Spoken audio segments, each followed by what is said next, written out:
Halo adik-adik, jumpa lagi dalam pembahasan Civic Education. Kali ini kita akan belajar mengenai sistem perlindungan tenaga kerja di Indonesia. Tenaga kerja Indonesia atau yang disingkat dengan TKI sering disebut sebagai pahlawan devisa. Mengapa demikian? Pertama, harus kita ketahui bahwa devisa negara atau pendapatan negara hanya didapat dari pertukaran uang asing ke dalam uang rupiah. Pertukaran inilah yang disebut dengan kurs. Salah satu pembeli rupiah adalah para TKI, di mana mereka pasti melakukan pembelian rupiah ketika akan mengirimkan uang ke Indonesia, atau sering disebut juga dengan remitansi. Remitansi inilah yang menyumbang 10% dari APBN. Sangat besarnya jasa TKI mengharuskan pemerintah memberikan perlindungan tenaga kerja tidak hanya di dalam negeri tetapi juga di luar negeri.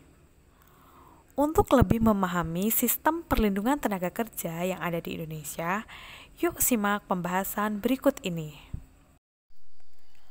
Tahukah kalian apa itu tenaga kerja?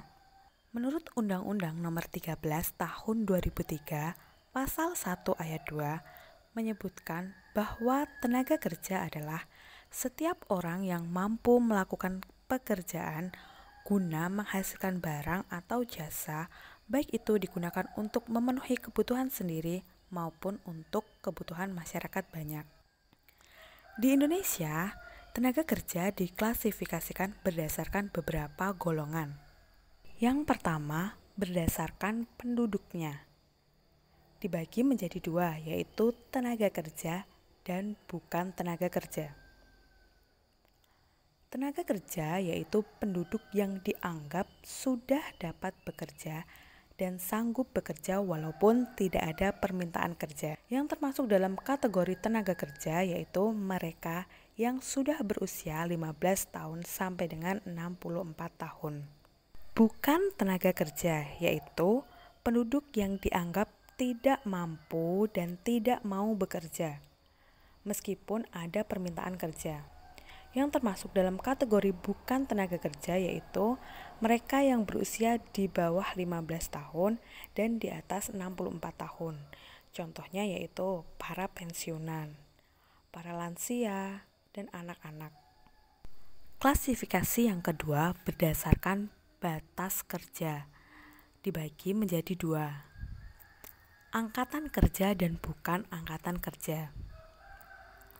Angkatan kerja yaitu penduduk usia kerja 15-64 tahun yang sudah bekerja, tidak bekerja, maupun sedang mencari pekerjaan. Bukan angkatan kerja yaitu mereka yang berumur 10 tahun ke atas yang kegiatan sehari-harinya hanya bersekolah, mengurus rumah tangga, dan sebagainya yang tidak dalam rangka bekerja. Klasifikasi yang ketiga berdasarkan kualitasnya, dibagi menjadi tiga. Tenaga kerja terdidik, tenaga kerja terlatih, dan tenaga kerja tidak terdidik dan tidak terlatih.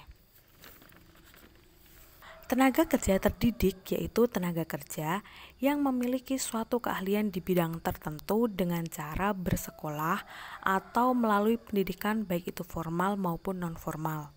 Contohnya yaitu pengacara, dokter, guru, dan profesi lainnya yang membutuhkan pendidikan untuk memperoleh suatu keahlian.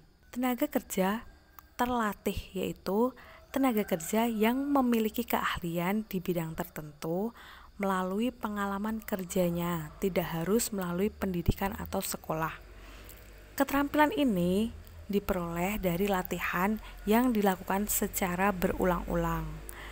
Contohnya apoteker, mekanik, dan lain sebagainya. Yang terakhir adalah tenaga kerja tidak terdidik dan tidak terlatih, yaitu tenaga kerja yang hanya mengandalkan tenaga atau kekuatannya saja dalam bekerja.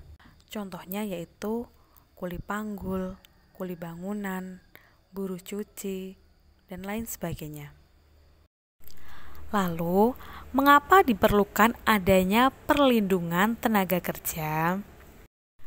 Di antara sebab-sebab diperlukannya adanya perlindungan bagi tenaga kerja antara lain karena yang pertama, posisi tawar yang rendah. Lemahnya kedudukan tenaga kerja dari segi ekonomi dan pendidikan menyebabkan rendahnya kualitas si pekerja, sehingga berpengaruh pada posisi tawar yang diberikan perusahaan. Yang kedua, hubungan kerja yang tidak seimbang antara pengusaha dan pekerja.